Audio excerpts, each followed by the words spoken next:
And just like that, it's Monday. Not only is it Monday, right? Not only is it Monday, it's September. How the hell did that happen? How did that possibly happen that it's September? Which means it's going to be the leaves are floating about, which is like, I want to do, before I bring on my very special guest, which I'm excited about because it's a subject that I really, really enjoy, comedy, and I know you do too. Here's the thing. I want to pay tribute to someone very special. It was very, very special industry and just as a delightful human being. And his name was, and I hate to speak of him, in the past, I've known Phil for 40 plus years. I haven't seen him in many years. I'm not jumping on the grief. You know, it's really, when people jump on the grief wagon, what they're doing is saying, look at me, and not talking about the person that they're pretending to care about. So I hadn't seen Phil in many years. We were very close at one time, good friends, and he was incredibly helpful. One on music, one of the kindest, sweetest, most generous guys. Outside of Sir Tim Rice, Phil Swern had the largest private record collection in the United Kingdom. Hundreds of thousands of records of every description, as rare as you could possibly want. And I have to say, his loss will be felt. If you enjoyed Ken Bruce's Pop Master and all those quizzes on Radio 1 and Radio 2, mostly Radio 2, that was all Phil. His knowledge was encyclopedic. He was a charming man, which is so rare, a very modest man, incredibly clever. To Phil Swern's family, I wish you long life. My condolences. He'll be much. How a phone call can change your whole day, change your whole mood. I was sitting here, you know, kind of mulling over what I got to get through this week. And the phone went unexpectedly. It was a number I didn't recognize. Well known. Very well be the celebrant at their kid's wedding. And I was amazed this person would ask me. They're very, very famous, very well known. And we had a lovely, lovely conversation. It just lifts your mood. That's all it takes is a phone call. Lifts your mood. And you think, oh, that's lovely. Let's introduce the first guest of the week. Right? Now, this is a subject. When this guy wrote to me, I thought, yeah. By the way, Neil's on holiday. I have no idea where he is. He's somewhere. I'm sure he's having a wonderful time. Let's introduce Mr. Mark, and we've never met with the leftovers. Mark Ritchie. Hello, Mark. Can't hear you. No, can't hear you. You're mute. Mark, you are mute, my friend. Mark, can't hear you. You are mute. I always love it when this happens. It's great. You're mute. Don't get this on Radio 4, do you?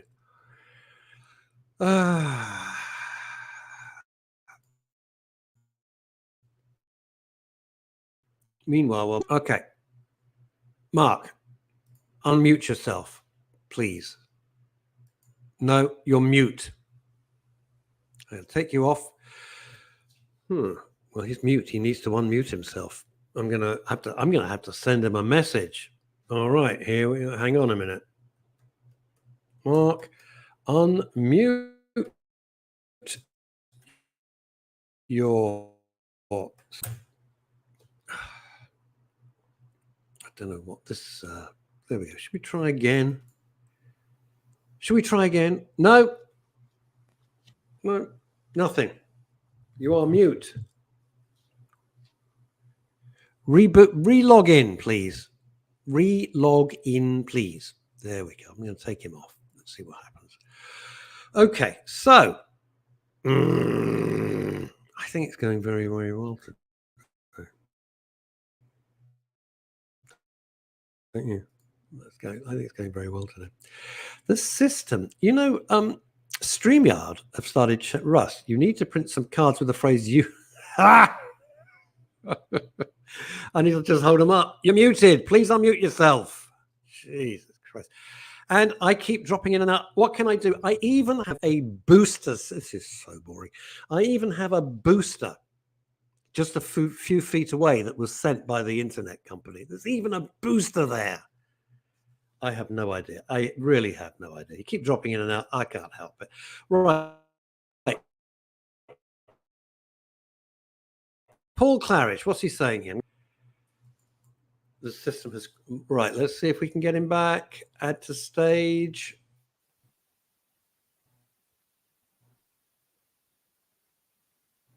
Is he that off? System is lagging diabolically.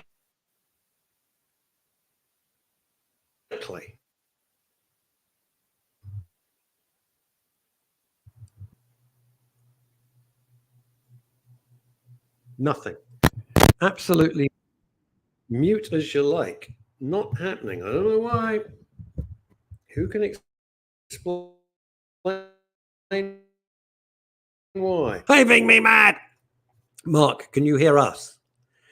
Take your headset out and try it with just your laptop or whatever you're using. Take your headset out and try it with just the volume. No, nothing. Nothing. Nothing at all. We've had this the other day with somebody else. How's the show going, Russ? I think it's going pretty damn well. Mark, can you hear me? Can you put a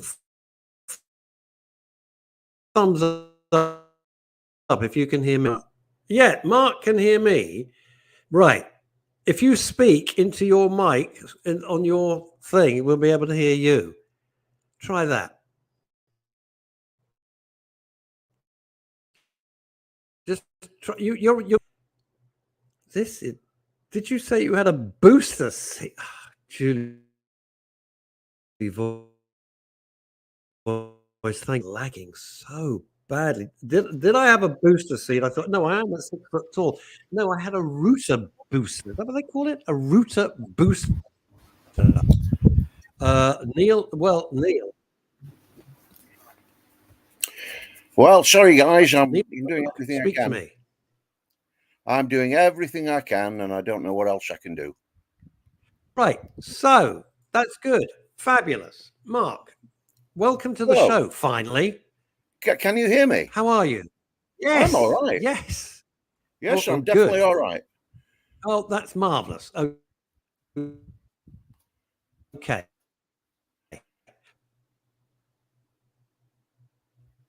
And you've gone again. Was that a trick question? Where are you dialing in from? Are you London or England, or where might you be? No, I'm talking to you today from Yorkshire. Hello. Yorkshire. I thought I detected a little bit of the north of the border. Now, tell us about this book.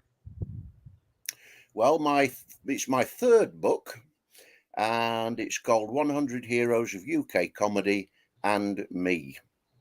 And basically what we're talking about here is 100 encounters I've had, either working on stage with, or meeting, or having anecdotes, stories to tell about these 100 people, and basically trying to examine their process, their comedy process, and their careers.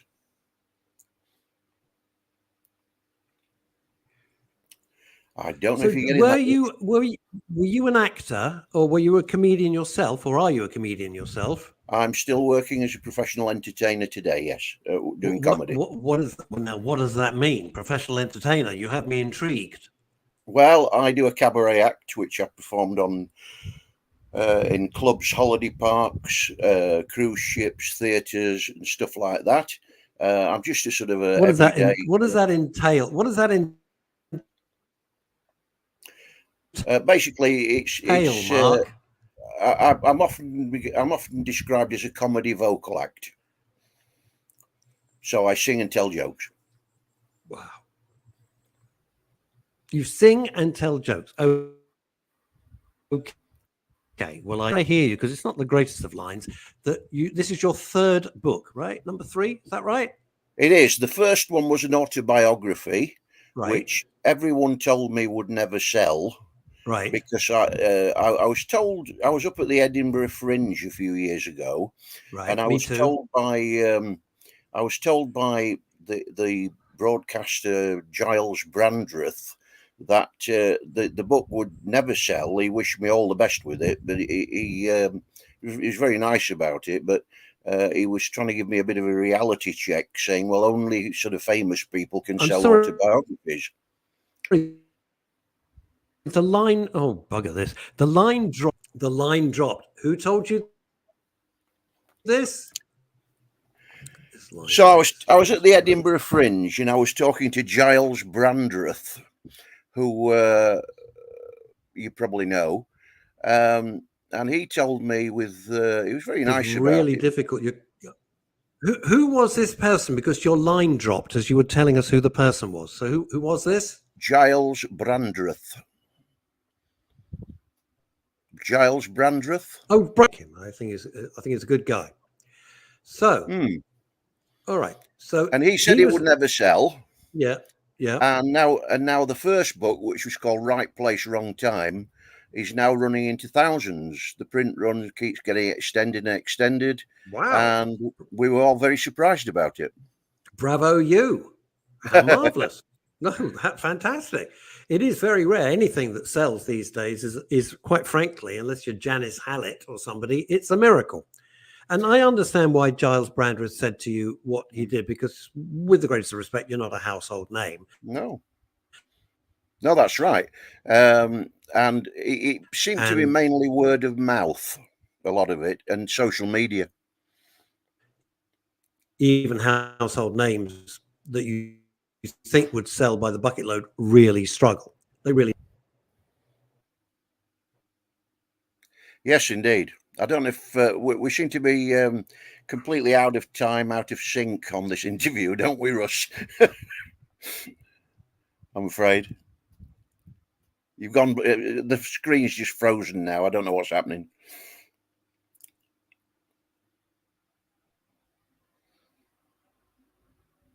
I think maybe I've lost you now. I don't know what's going on today. I don't know why the weather's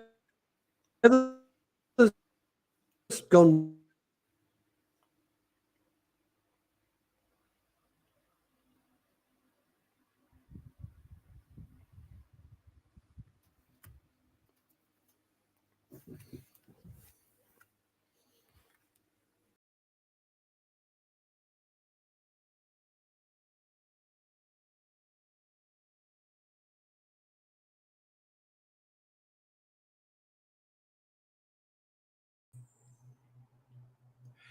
Hello. I genuinely have absolutely no idea what the hell's going on. Do you know that?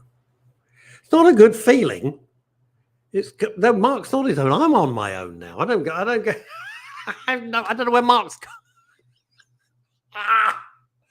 Why, God? Why would it spoil some vast eternal plan?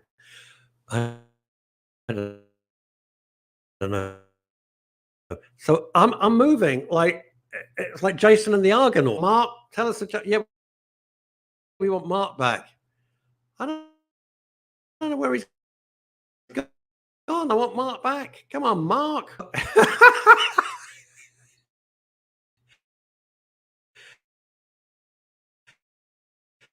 This is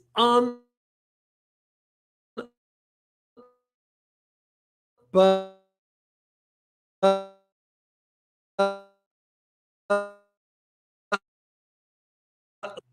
what in the name of God is?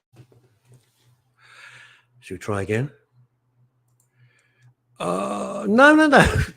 Don't chat amongst yourselves. I'm here. Is this utter the most chaotic show I've ever done.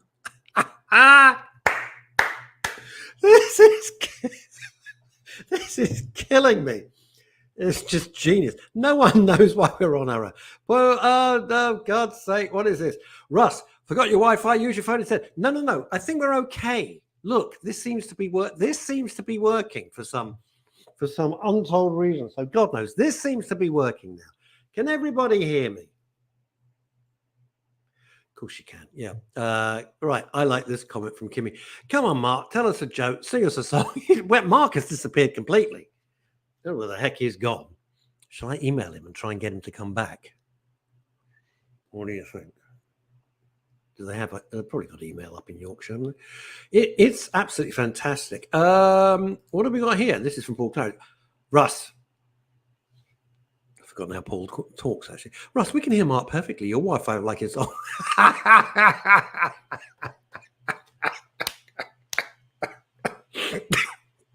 That is very good. Russ, we can hear Mark perfectly. Your Wi-Fi likes an old man nuts in budgie smugglers, prone to dropping out. Oh, God almighty. That's just... Claridge, that's like... I'm taking this off as well, so I don't know where he is. Oh, he's probably going to send me a horribly rude email now. He's probably going to just say, I hate you, and your show's your show's rubbish. Right, so... where were we? I'm going to go back to getting that phone call. The phone call earlier, I was sitting here, it was about 11:30, the phone goes, as I said, it was an unknown number. And I don't know if you relate to this, ladies and gentlemen. I was feeling, in a not particularly buoyant mood, and this phone call from someone I've known for a long time. We're not like social friends, but I've known them, worked with them for a long time. And just said the most nice things that I wasn't expecting about their career and how they'd looked at what I'd been doing back in the past and how it influenced them. And I was stunned, to be honest. I was absolutely stunned that they would, they would think that. Get Norman Collier. We all show our age, don't we? Right? When the connection's rubbish and it's dropping in and out. And it becomes Norman Collier. What the hell? I wonder if Mark will come back. I'm going to talk to you, but I'm going to try and send him an email. See if he'll answer, because he could come back. Or not, as the case may be. Let's just see if the guy comes back. No, I don't think he will. Let's just see. He won't come back. Don't tell me I've gone. No, I'm back again. Oh, Jesus. I'll tell you what, with the Wi-Fi, I'm going to, right, it was so rubbish. So after loads of arguing, they said they'll send a booster. Talking of boosters, it's only Liz Saul. Liz, we can see.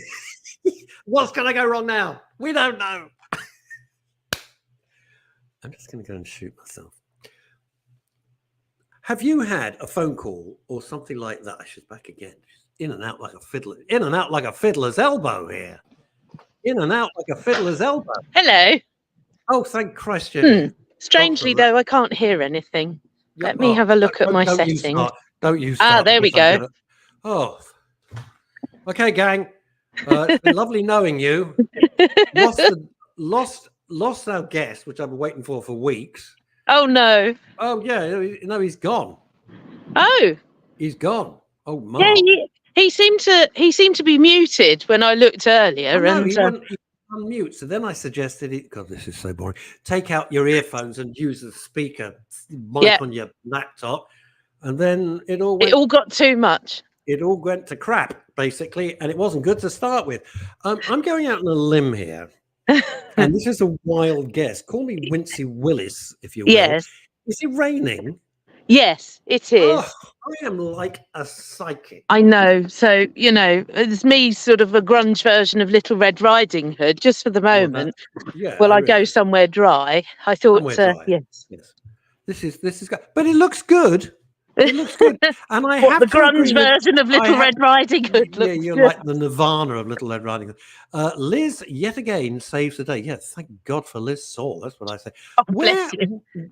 I've forgotten. So number one, you're looking windswept and interesting, and that's good. Look, with this hair, you're never going to be anything else other than No, it looks windswept and good. It's interesting. au naturel.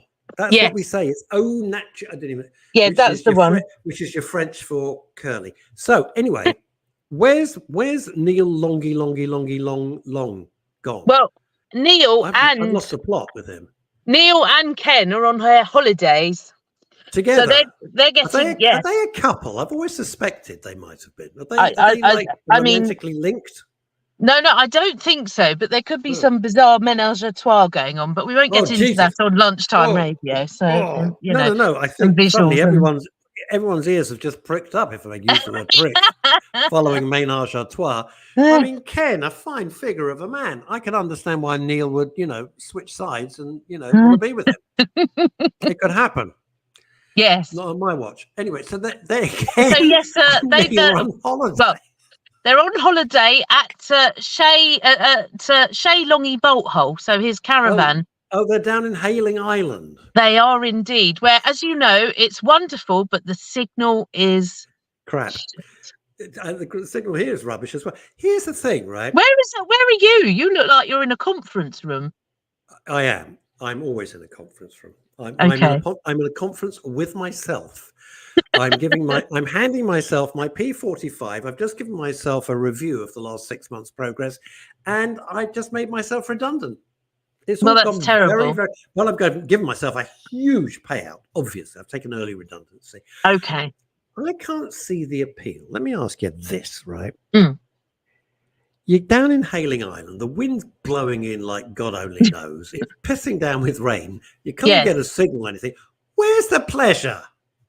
It's called a digital. Do you know what it's called? A digital detox. This time last week, I was there, but unlike this week and today, it was beautiful, gorgeous sunshine, a gentle breeze, and watching a sailing race on the banks of the English Channel, and it was just beautiful. You could see for miles. It was so nice. I was down there with one of my other friends, and it was just lovely. So just to clarify, you have other friends as well as Neil Long. Oh yes, that wasn't made clear. Yes. I've got a few other homies, as I call them, my close circle of friends. Well, what you've told me about Ken and Neil, I think they're a couple of homies on their own, quite frankly. I'm just saying. It's a bit of a between you and me and the gatepost. Yeah. I've never understood that saying. No, not me. I think it came from when. I know where it came from. I think it came from. Look, this is very professional. I'm going to blow my nose. Thanks. I think it came from when. It's lovely, isn't it? I think it came when neighbours would speak to each other and hang over the fence. Yes. You heard about her at number 33. Oh, yes. The milkman was there a long time last Monday. You have to do it in a you have to do it in a Les Dawson voice, otherwise it has to be like a northern thing. I'll leave the Les Dawson impression to you. I love Les Dawson. I thought it was absolutely hilarious. Paul, I'm not putting that up because if you listen to that sort of stuff, everybody in the world went out with me at one point or another, and I don't care because it's history. Oh, I haven't been out with you. No, you have not been out with me, and that is why you are happy, jolly, not broke, and not suicidal, and not a manic depressive. That's why. I was going to say I haven't been out with you in the cardinal sense, but I've been out with you socially, and it was very pleasant and a good laugh. Well, socially, if I can switch it on and I can be bothered, it's always delightful. Actually, I must tell you about my weekend. It was somewhat unexpected because I'm dying on my ass. So you tell me what. Well, stop being so self-depreciative. So this is the thing. Tell me about the weekend. Then I'm going to tell you something about the phone call. But go on, tell me about your weekend. Okay, that sounds like the beginnings of a new novel. Anyway, so my weekend. Normally, I work at the weekend, and I work a ridiculous amount of hours, and don't get very much sleep. And because somebody's just renamed you and said an evening out. Apparently now I'm Ross, which drives me insane. And I go, it's Russell. Ah, What? there we go. I said, my name is Russell. Russ is short for Russell. But actually, my friends and everybody called me Russell. It was only Capital Radio that insisted on the Russ bit. I didn't want to be Russ at all.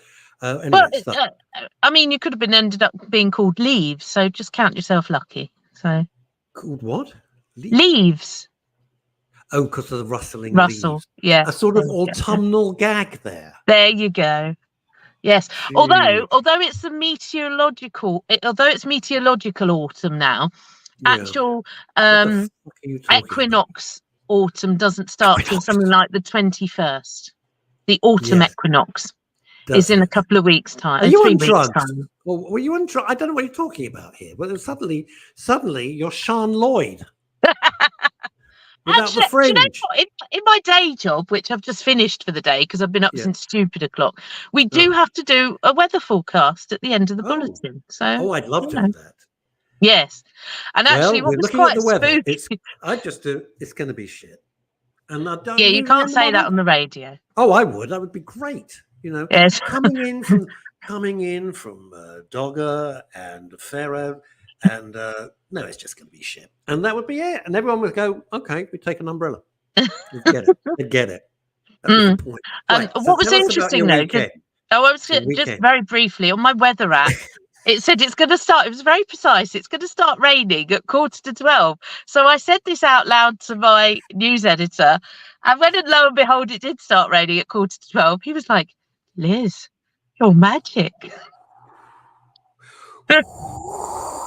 At which point I started singing a song of the same name by America. What, magic? Yes, you can do magic. You can do magic. Magic, you can have anything that you desire. Magic. That one. Anyway, back to the weekend. I didn't know that song. I thought it was the other one. It was really? Like girl group. You can do magic. No, well, I don't know that one. And then there's Barry Manilow's "Could It Be Magic?" But I wasn't meaning that either. No. Come into my arms. You ever met Barry Manilow? I have. I have too. I met him. He was utterly charming. Yeah, he is. He's very nice. Lovely. I'm not quite sure that he necessarily needed to do whatever it is he's done to his face. Oh, but, Jesus Christ. Yeah. What? You want to go, Barry? Mate, you're fooling no one. It looks terrible. And we loved you as you were. Well, exactly. The end, you know? Don't you think, before we get back to your weekend, which is holding the audience agog, I know. Don't you think when people like Judi Dench have just aged and her face is appropriate and people's faces are appropriate, it's great. And you look at other people, you go, well, what the hell have you, it's just off-putting, don't you think? It just looks ridiculous. Oh, yeah. I mean, I don't want to generalize, but it seems to be more of an American thing than here. They're obsessed with it. Here, exactly. And, everything is a commodity which has a price tag on it, which is very different to the British mindset, I would say, to an extent. It is and it isn't, because there are certain groups of people and they all look like somewhere in Cheshire is a factory with a mold and they just churn the people out. And I know it's like the whole teeth thing. Have you seen it? There's even a meme about it. Well, yeah, exactly. Because now it's like, oh, this dog has walked off with my false teeth, or this dog has been to a Turkish doctor because it's just got these bright teeth and it looks ridiculous. When I met Charlie Mullins, the man who sold Pimlico plumbers for gazillion pounds, right? Yeah. Charming. He was great. And I'd never met him before. I introduced myself, had a little bit of chit-chat. Couldn't have been nicer, right? And I couldn't stop staring at his teeth. His teeth fascinated me. Now, he's a billionaire. He's not a millionaire. He's a billionaire. He can do what the hell he likes. Certainly not my business. And I was fascinated by they were so gleamingly white. They were amazing. But my focus was like that. Yeah. I know a lot of people have gone to Turkey, got their teeth done. It's a bit weird because you know what they used to look like. Suddenly they smile at you and you go, Jesus, where's my sunglasses? Well, yeah, and it was very bizarre when I was I went to Turkey on holiday last year. You did? I did. I'd never been. it was very interesting. I quite like the history. I wouldn't go back again in a hurry. No, because I felt like for various reasons. I mean, yes. I'm I know Jewish. where you're going with this. I wouldn't go. See, No. Yeah, I thought I wanted to. I had a look. I went with friends. It was fine. It was very interesting. But I wouldn't. Being Jewish, you sort of have to be a bit careful, have your wits about you, and everything. The hustling that went like on. Central London, then, in that case. Well, the hustling that went on there, and haggling, even in shops and supermarkets. Yeah. And this I'm going to try that in Lidl. You see this steak? Yeah. 3 quid. Come on, I got cash. 3 quid. Can you imagine? Oh dear. How do you haggle in the supermarket? I didn't. It's just that they were sort of. I handed over some money, and they didn't want to give me any change. They said, "Oh, you bought a bag," and I said, "No, I've used my own bag." So you can't charge me for using my own bag. So they had to give me the money back that they tried to charge me. So that was pretty dodgy. There was somebody was haggling in the airport as well, and you think, well, there's certain places you really don't expect it. But they would haggle over everything. I'm not in a rush to go. I don't understand. Before we get back to your weekend, which we'll do before 12 o'clock, before 1 o'clock rather, it's this. There are various places, and they keep pumping out on every ad break, come to us, we're a fabulous holiday destination. And yet some of them harbor or perpetrate global terror. So you're not getting one single dime of my money. Thank you very much. You can advertise as much as you bloody well like. I'm not coming to your place because you harbor terrorists or you promote terrorists or your government is disgusting. So I'm not going to go. And it just infuriates me, the disconnect between these adverts done by ad agents, so it all looks marvelous, and the reality of it. I just won't do it. Although equally, you say that, and I do take that point, and a lot of people would not go to a place for the same reason. I mean, like Israel Qatar is a prime example. It's slightly different at the moment. But I know plenty of people, I wouldn't go to Israel. It's like, well, I'm not buying Israeli goods because of this, that, and the other government. And I say to them, well, that's all very well. And you have to sort of apply this to whichever country. But it's all very well. But who do you think is going to be worse off if you don't buy Israeli goods, for example, or don't go to Turkey, for example?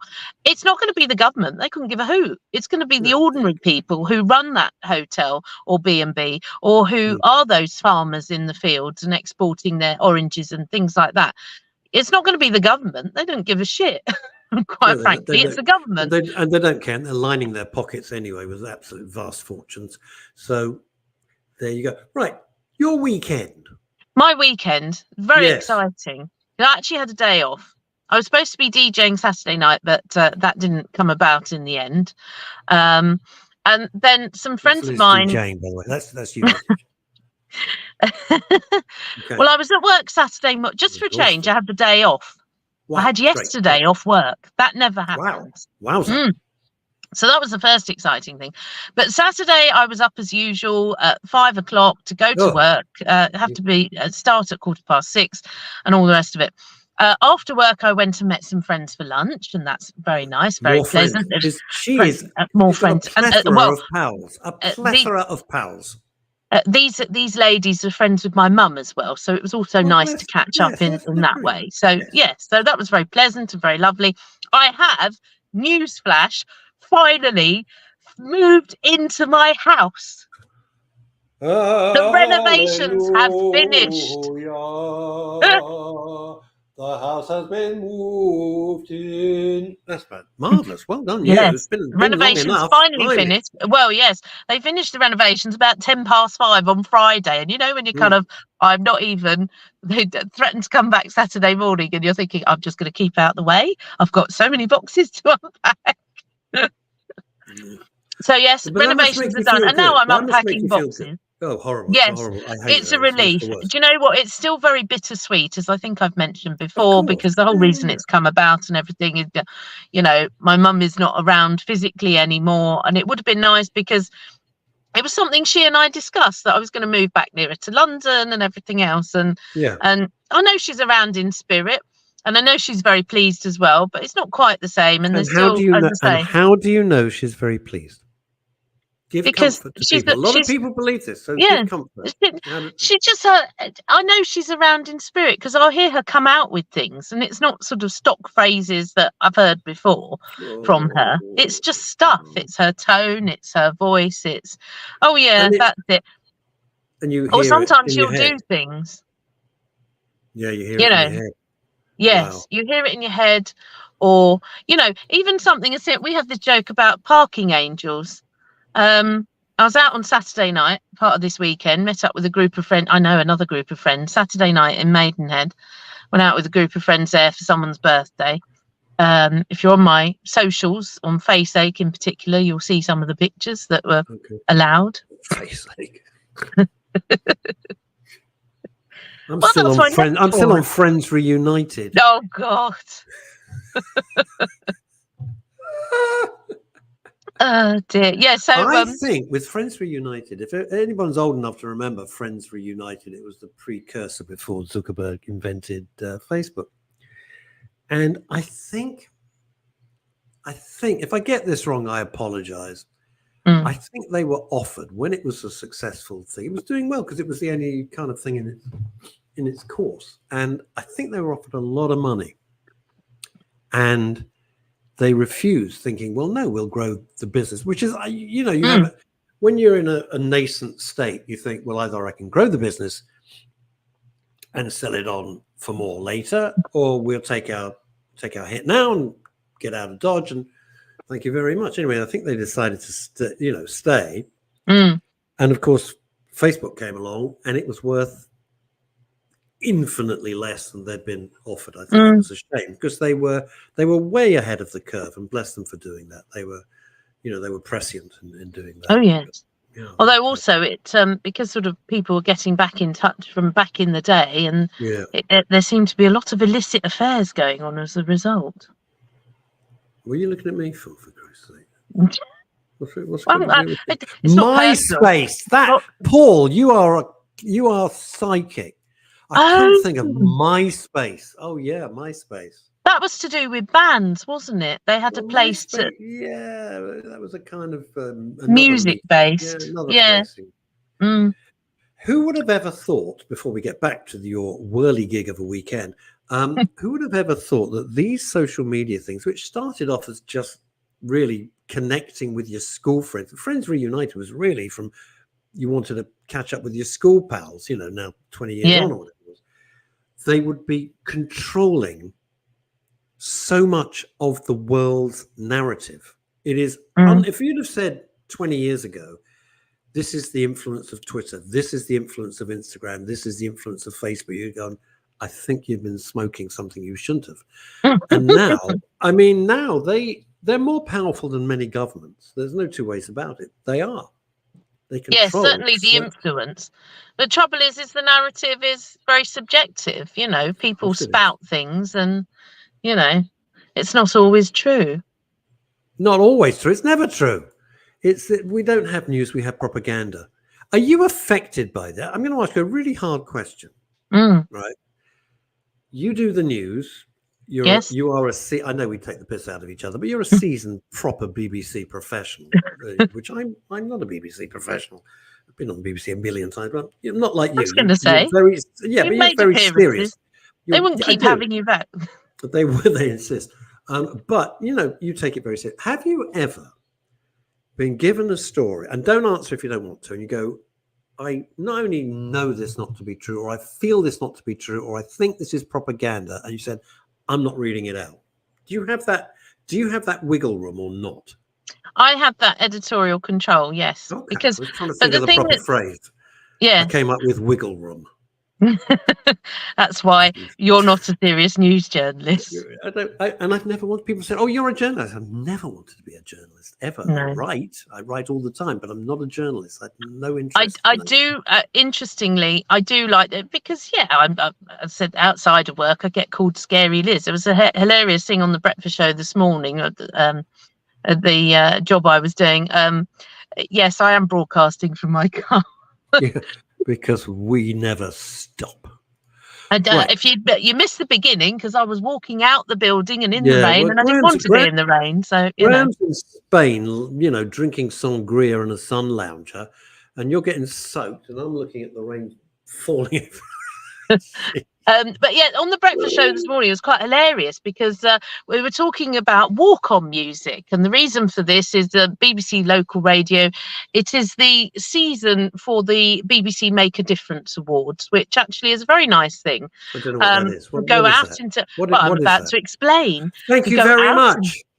Go out into the local community and we ask our listener to celebrate and to tell us about all the unsung heroes in their local community. Oh, that's and it good. Could be, yeah, exactly. It could be somebody who's a good neighbour. There's a good neighbour award. It could be somebody who's a good community leader. There's various things, you see, and they happen all across BBC Local Radio. So there's one for BBC Three Counties, where I've been working this morning. There's another one for BBC Surrey and BBC Sussex and BBC Kent, where I work the rest of the week. You're spreading yourself thin. Well, yes and no. It's sort of equidistant between my home, which is now in Greater London. So yes, it's very exciting. But it's the season for these awards. So one of the discussions on the breakfast show this morning on BBC Three Counties, what would your walk-on music be? You see? Oh, I like that. That's a good question. Yes, exactly. Yeah. So they get the presenters to give out the awards on the night to various people, and it's all very nice, and it's a bit of showbiz and glamour for ordinary people. It just makes people feel good. It's a nice thing to do. And it's nice. So they do get unsung, and it's it's important. That's it. So what would your walk-on music be, Russ? Well, I'm going to use the walk-on music that I used for my last stand-up shows. Which was it Motley Crue, Dr. Feelgood, because the opening is fantastic. Oh yeah. So that's good shout. We talked about rocking, gets the whole place in a good mood. And then I come on and the mood changes. Not at all. It's very entertaining, your last stand-up show. It was indeed. I think I surprised Neil Long with it. I don't think he was expecting that. Anyway, neither here nor there. So one of the producers. Music be? Well, this is the thing: is I'll get to it in a second. One of the producers, the presenter Andy Collins, suggested that she would be Saturday Night's All Right for Fighting, because somewhat unwarranted has a reputation for being a bit of a rebel. So she was very put out at the rude, exactly. So bless Holly, who is lovely, and then couldn't quite decide on the other producer's walk-on music, but his nickname's Vegan Ollie, so you could write your own script there. And then I said, well, my Gone with the Wind. Music... So you have if it's vegan, just play the theme tune of Gone with the Wind. I'll tell him that. Okay. You have that one on me. So I'm not going to read Graham Pack. I'm not going to put your hero your comment up. And I'll tell you why I'm not going to put your comment up, because I think it's a bit rude to Liz. It's not about you. It's about the BBC and local radio, which I feel very strongly about. I'll come on to that in a second. So because I'm used to that sort of criticism as well. But I said, I know what my walk-on music would be. So Andy said, what's that then? And I said, Robbie Williams, Let Me Entertain You. Very good. Yes, although given my position on the programme as the serious newsreader, he was like, what? Burst out laughing. Let me not entertain you. Then. Really? That'd be my version. It was like, how does that work? You're not supposed to be entertaining. You're not, ha, ha, ha, very funny. And off air, I explained to the team, I don't know if he said it on air, because obviously I was trying to put bulletins together as well. Of course. Basically, I appeared on national television singing that song.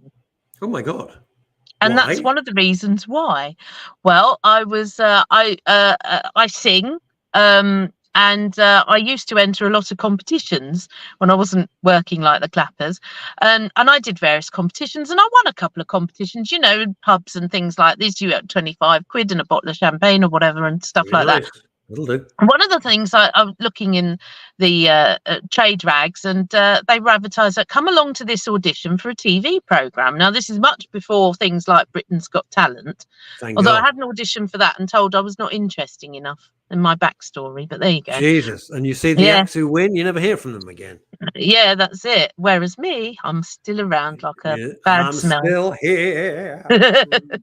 So I went for this audition, and it was for a big TV show and all the rest of it, and started off at this working men's pub in Essex and progressed from there. And eventually they said, oh, come along, we'd like you to be part of the filming. We don't know if it will make the final cut, but you get to perform your song in front of 1,000 people at Lakeside, Thurrock. Dear God. And, you know, it was a whole sort of a couple of hours and different acts and things like this. And the host, when I tell you, you'll know exactly what programme it is, was Michael Barrymore. Oh. And the programme was My Kind of People. Yeah. And a clip of me singing Robbie Williams' Let Me Entertain You went out in the programme on national television. Oh, wow. Yeah. And what was lovely... Did you like it when you saw it? Because I die of embarrassment. Do you know, well, he was very polite. And that's all I can say, really, is that he was very polite. I'm a big fan. I'm a big Michael Barrymore fan. Yeah. I thought when he was on form, at the height of his career, I thought he was touched with genius. I know a lot of other people can't stand him. And I'm not going to go into what happened and all the rest of it. I found him very polite. I found he was a great showman. You know, he was obviously putting on his sort of here's me as the showman sort of thing, and you could tell he was quite private otherwise. But no, he seemed very nice. I didn't have a problem with him at all. Had a very nice time. And as I said, what was lovely though is the piece at the beginning of this Robbie Williams song, that hell is gone and heaven's here, now scream. And me, a complete nobody, singing that song and just throw my arm out while I'm singing to 1,000 people at Lakeside Thurrock, and have the whole shopping centre of 1,000 people watching and go back at you. Ah! It was just brilliant. It was a lovely adrenaline rush. It was fantastic.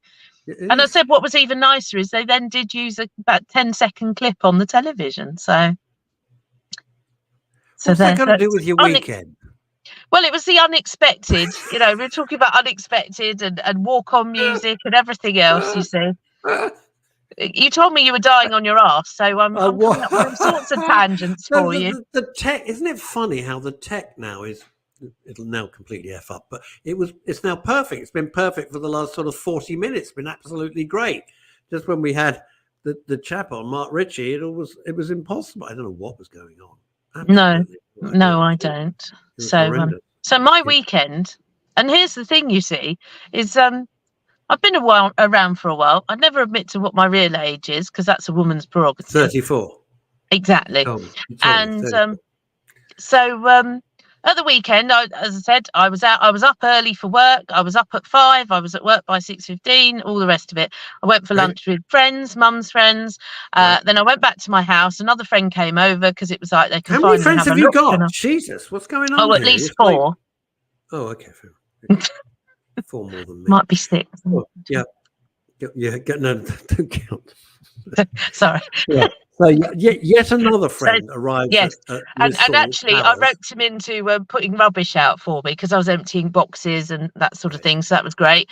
And then went and met up with this bunch of friends in Maidenhead. So another group of friends. Yeah, more friends. And bearing in mind, so I hadn't had a chance for an afternoon snooze, and I thoroughly recommend a disco nap mid-afternoon, particularly if you work shifts like me. Disco nap. What is a disco nap?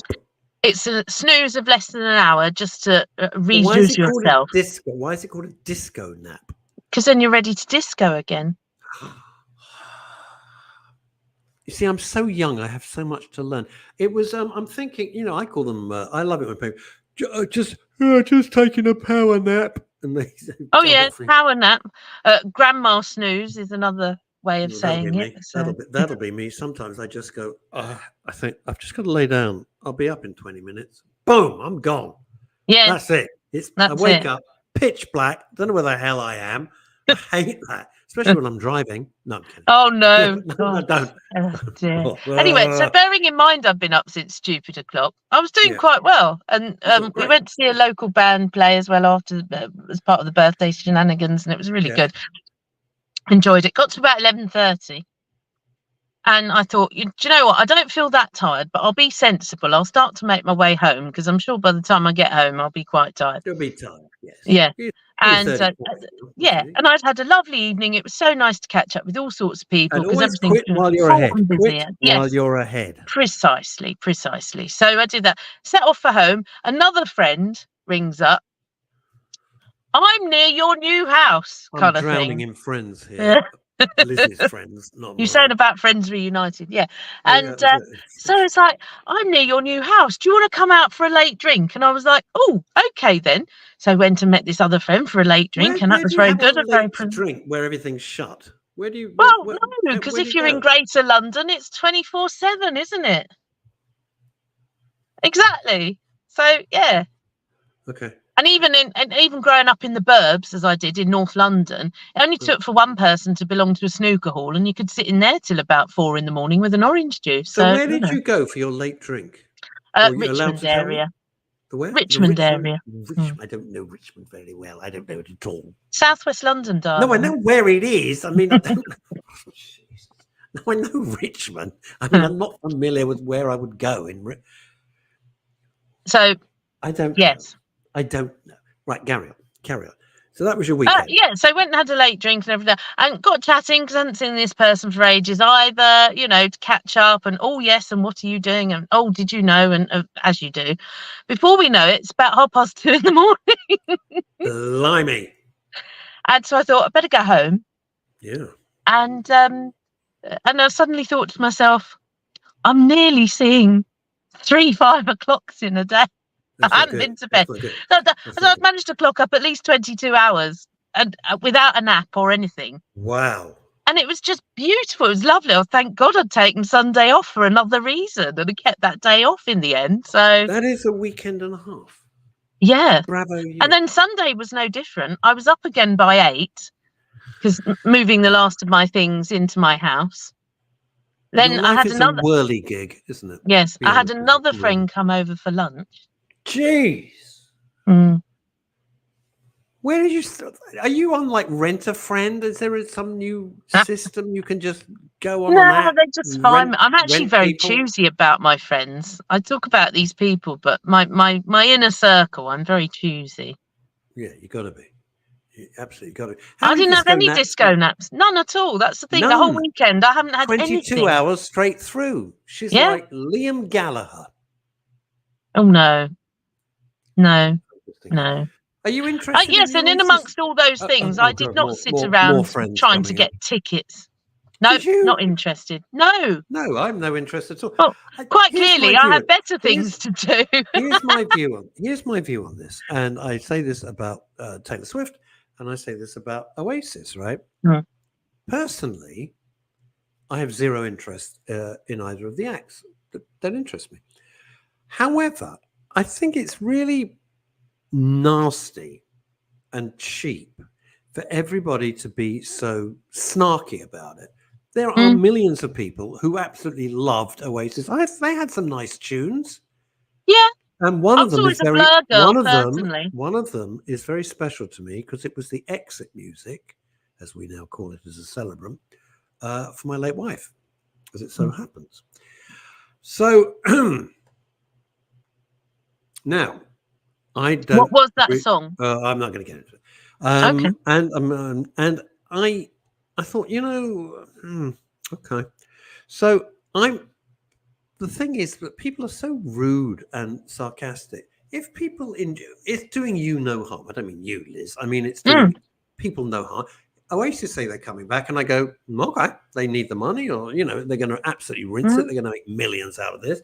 So some people, everyone said, "Oh, I don't care." Well, okay, you don't care, but millions of other people do care. I don't care, but why stop other people's enjoyment? And then some numpties go, "Well, it's all about the money," and I go, "Well, what do you think the music? It's called the music business. It's not called the music cuddly puppy. It's like any other industry. It's an industry. It's there. The music industry, the music business is there to generate income. That's what it's there for.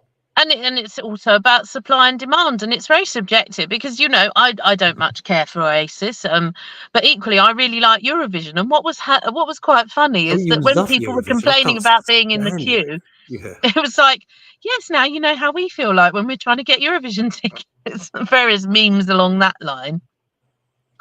Oh gosh.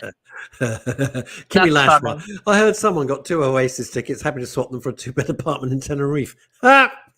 Brilliant. It's going to go. An Oasis on many levels. Yes, indeed. It's going to go. The ticket prices are huge. If it's something that makes you happy and makes you jolly, and the difference is, and here's the thing, if this makes any sense, emotionally for me and for my life, Oasis played no part. I have no emotional attachment to it. It was stuff that I had to listen to when I was flying around because they were huge in whenever it was, the 80s and the 90s, I don't know. And every other record was Oasis. That's all I had in my headset for my work. The Beatles, I was watching Disney Plus, where they've got the Let It Get Back, yes, that huge 6-hour kind of 3-parter documentary about the Peter, Lord of the Rings, help me out. Lerner. No, Peter. Mad. I've gone mad. I can't remember. No, I can't think. And it made me enormously emotional to stop watching it. I had to stop watching it because the Beatles for me were so formative at school and in my early life, and it makes me very, very emotional. I get hugely emotional about it. So I get that. And for a lot of people, they were of a time when Oasis came along. It meant a lot to them. It meant nothing to me. It meant a lot to them. So let them enjoy it. Don't be snarky about it, No, exactly. I don't begrudge people. And actually, it's lovely that we've all got different music tastes because, otherwise we'd never get in with anything, That I have very eclectic music tastes. I like anything from Foreigner to Phantom of the Opera. So, why not? Why not? Right. Absolutely. Why not? People say, what do you like? And I go, well, I like, all sorts of things. No, I think Graham, no, they weren't. Graham's saying, how many are going just because of the hype? How many are going and don't want to be left out? I don't. Pete, thank you, really. Julie Voice. Peter Jackson. There we go. Thank you, Julie. Just my mind went completely blank. What a surprise. Peter Jackson, yes. It's an amazing documentary, by the way. Very emotional for me. Claridge says this, I'm with you, Russ. I really don't have any interest in Oasis, but I do respect others' choice. If they do they want to spend their hard-earned money on tickets to see them. Totally. I was chatting to a writer buddy of mine. I went to Patrick Humphrey's book launch the other lunchtime about the Beatles, and the guy who used to write for us at Capital, and he's been on the show, Tony Nicholson. And the McCartney ticket prices have the standard, not touting, but the standard, at the O2 or whatever, has gone through the roof. Well, now this is the reason for this is another thing, because there's now these sort of scale of ticket prices, and it's not just about where you sit anymore. And there's something that I've been reading and broadcasting this morning, is that there have been hundreds of complaints to Ofcom because ticket prices where you finally you're in the queue over the weekend for the Oasis tickets, you get through and you're like, yes, I'd like 2 tickets and whatever on this day in this venue and blah blah blah. You go to then check out, and whereas the ticket started off being something like £148, you get to the checkout, they've suddenly gone up to 350. And it's like, what? Wow. Wait, hang on. How did that happen? Yeah. And it's a supply and demand. It's something that a venue can do, or that not the venue, but the artist can do. If there's a huge demand, they are well within their rights to practice of inflating the ticket price because it far exceeds demand. So you're then faced with the chance of saying, so you can say, well, sod off. I'm not paying this, and they go, okay, we can sell them to. We can sell it exactly. Yeah, I agree with Graham Pack on this. Yes, I'd agree as well, Graham. And that's why I don't go. I rarely go because I'm sitting staring at the screen, and I'm thinking, well, I can do that at home. I don't need to have paid this. And it's not even that it's people. I don't like masses of people. I really don't like masses of people. It freaks me out. And I get uncomfortable. And I like it less and less. And I'm thinking, well, I'm staring at a screen. What the hell? Although I was at the Royal Albert Hall and I was invited, magnificent seats, to see Richard Thompson. Had a wonderful night because I could see the band, I could see the fretwork, I could see the fingers on the frets. Yeah, it's a lovely venue. And that was just absolutely splendid. I mean, it was just wonderful, and it was just a great. It was a great experience of wonderful music and a terrific atmosphere, And that was very different. But some of Have these you ever been places, to the proms at the Royal Albert Hall? no, I It's never. fantastic. No, I Really gather. good. I hear Yeah, very fabulous. nice. I hear. And do you know what? I used to have a mate who was a security guard. John Matusik was his name. I don't know where I managed to get that from. John Matusik, very nice man. And did some work with him. And he looked after, did bodyguard work for a lot of people. He said, do you know what the roughest gig of the year is? And I went, John, what is it? He says, the proms. And I went, Oh, yeah. I'm sorry? I can believe that. Proms? Yeah. I said, what could possibly go wrong at the proms? That's all meant to be genteel people listening to classical music. There's loads of squiffy posh people. So, and yeah, no, of course. You know what happens? What happens is you stand. I've never been. So apparently there's places where you stand. Yes. And what happens is somebody comes up, they go, I always stand there. And the guy would say, well, I've been here for 20 minutes. You're not standing here this year. And well, I always stand there every year. Well, you weren't here. I'm here. Yeah. Go away. And they start fighting. Oh, yeah. And he said that was the toughest gig. As I say, squiffy posh people was a nightmare. Paul Claridge says this. One thing I don't like is the media hype around the likes of Taylor Swift Oasis, except the media seem to have turned Miss Swift into a godlike figure full of goodness. Well, not me. Not me. I think she's an act. I'm not saying whether she's good, bad, or indifferent. Her music is irrelevant to me. It's not aimed at me, and bless her. She couldn't care about me, and I couldn't care about her. It's fine. But she changes. When she's on tour, her influence is such. She boosts the economy of that country when she's on tour. When you think about that, it's amazing. It's an amazing thing. Going back to what I think it was Graham Pack alluded to, but you didn't put the comment up. It's that I'm well used to having criticism. I'm going to find it again. Carry on. I'm well used to having criticism levelled at me as a BBC journalist because yes, a certain amount of restructuring has gone on in the last year or so. And that caused a lot of consternation, both among members of the public, but also within the BBC itself.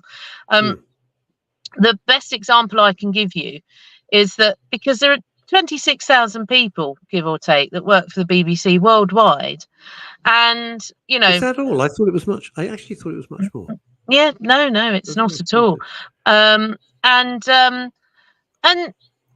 We all have individual roles that we need to do. There's things that we work collaboratively and things like that, and across many platforms now as well. So my primary job is reading the news, but I also work across digital, and stuff that I broadcast goes out online, and I'm writing for the news website and things like that. So we all have to multitask, multi-skill, all the rest of it. One of my aunties will have a family dinner, and she'll be. And I would say forgive the accent, but this is what she sounds like because half my family is Indian, of Indian descent and Middle Eastern descent. The BBC, there's no left wing. I really hate the left wing. They this, they're anti-Israel, they're anti-something else. They're always talking about this, that, and the other. And I say, but auntie, I'm not like that. Well, not you, darling, but the rest of them. Everybody else. So yes, even my own family level this criticism at me, and I'm like, but you know me, you know that I'm actually a very fair and unbiased journalist. But okay, not you, but the rest of the BBC are all left wing or right wing or something else. I've got to make 2 points. Graham has a good point. I'd never criticised this. It's BBC being criticised for the mishandle of local radio. I agree with that. I think it's an essential part of our structure as communities. I'm fanatical about local radio, and I hate what commercial radio have done to it as well. Let's be fair. Yeah.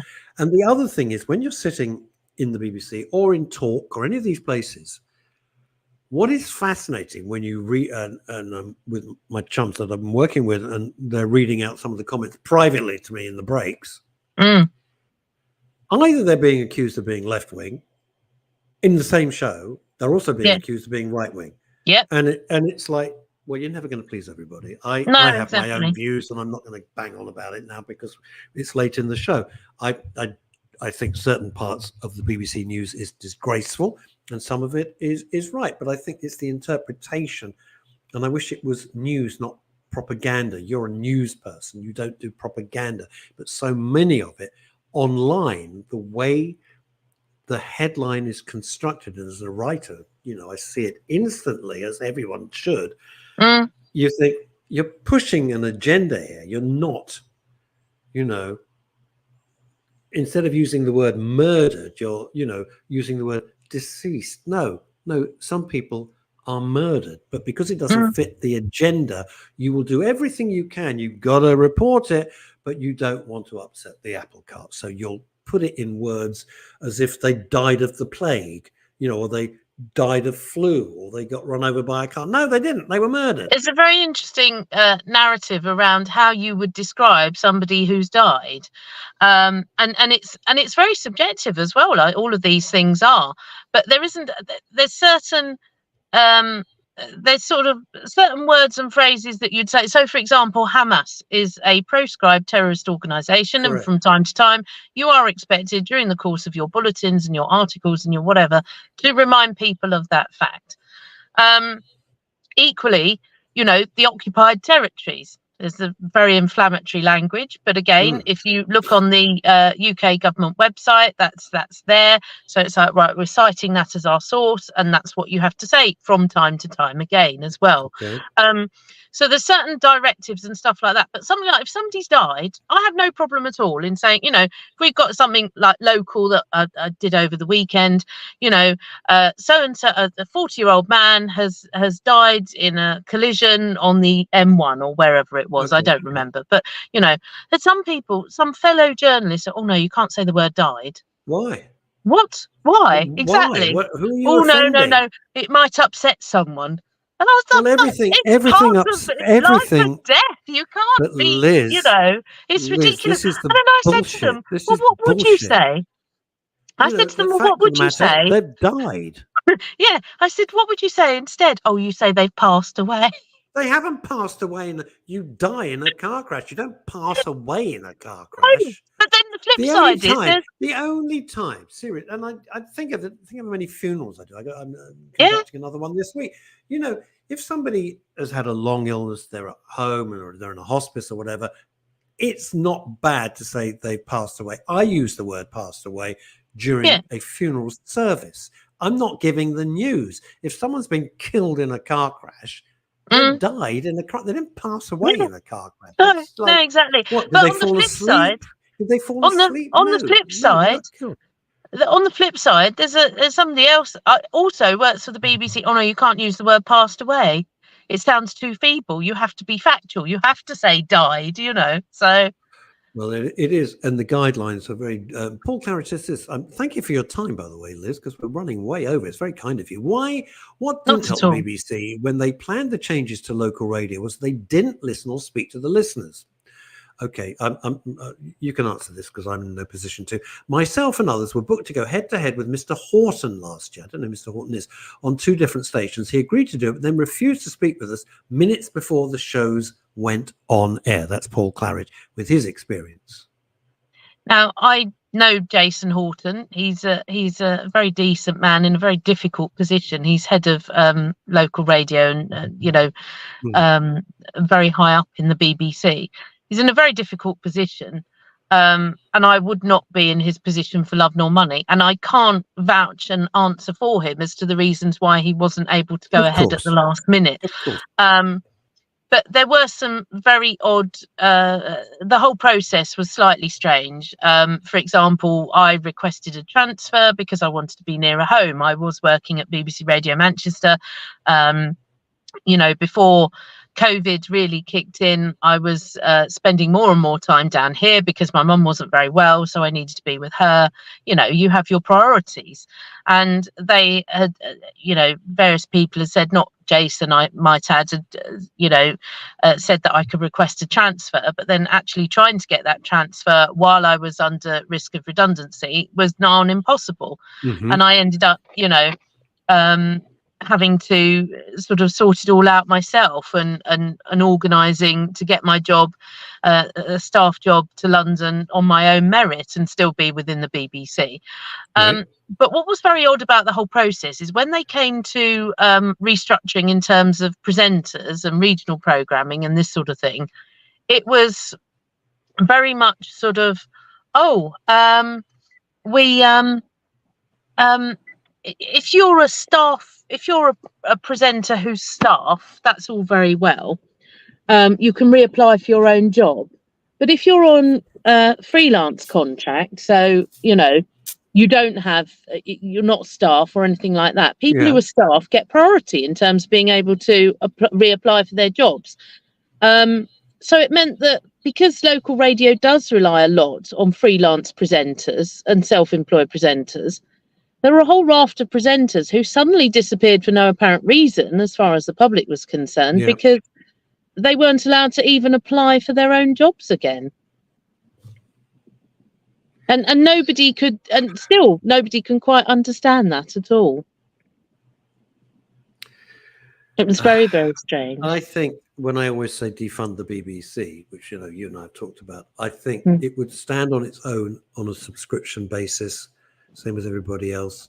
And my big argument is if I decide not to do Netflix or Amazon Prime or whatever, I don't get people knocking on my door threatening to prosecute me. They go, okay, try to get you back. That's fair enough. But they are a commercial entity, and that's hang on, Paul's coming back. He did go ahead with the interviews. He just wouldn't speak to us on air. I have no issue with him personally. He was in a difficult position, but on air it came across as the BBC refusing to talk to us. Yes, it's all interpretation, isn't it? All interpretation. Now, is Longie away all week? He will be back on Wednesday, is my understanding. Breaking news. You heard it first from Liz. Yes, in fact, he told me he'd be back Tuesday night. So there you go. Wow, he's very, I'm not responsible for him, so No, I understand. That, but you have channels of communication. Oh, I see. Okay. Sadly, I don't. Well, no, I mean, to be fair, he did in his email say that he was away today. Yeah. And you boys all half look at something and then forget, and then it's left to me to sort you all out again. Look, Liz, I don't want to be rude. I'm a very busy man. I got a lot of constraints on my time. I wanted here, there. You're right. I didn't read it properly. Okay. Liz Saw, you are a freaking legend. Thank you. Before we go, I just want to.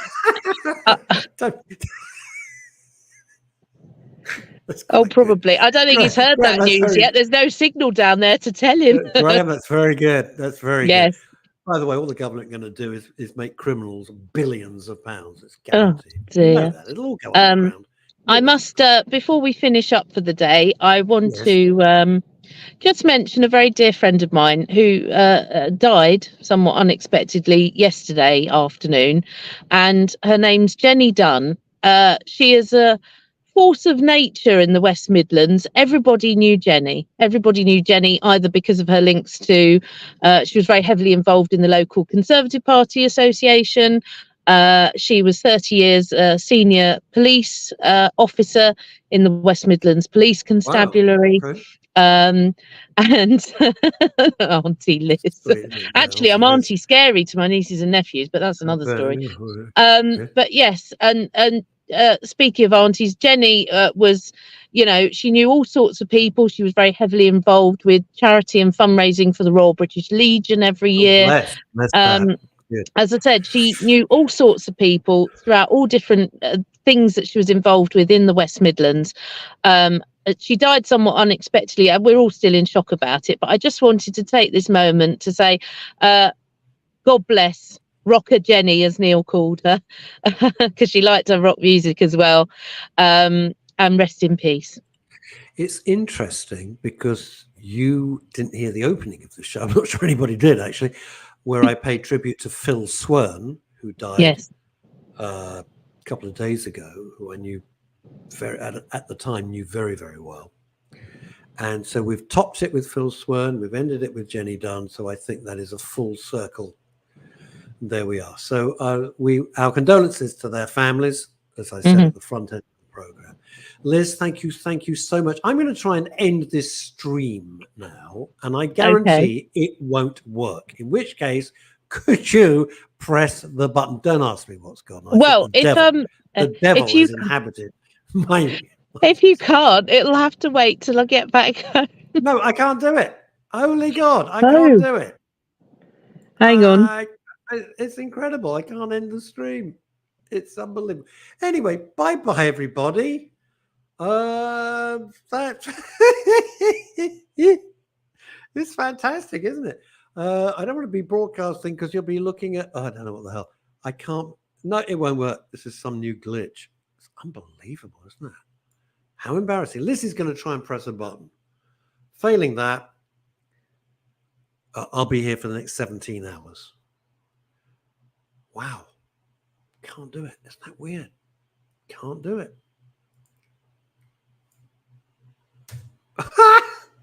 Bye-bye. Bye-bye. I don't know what's going to happen. Bye-bye, everyone. Bye.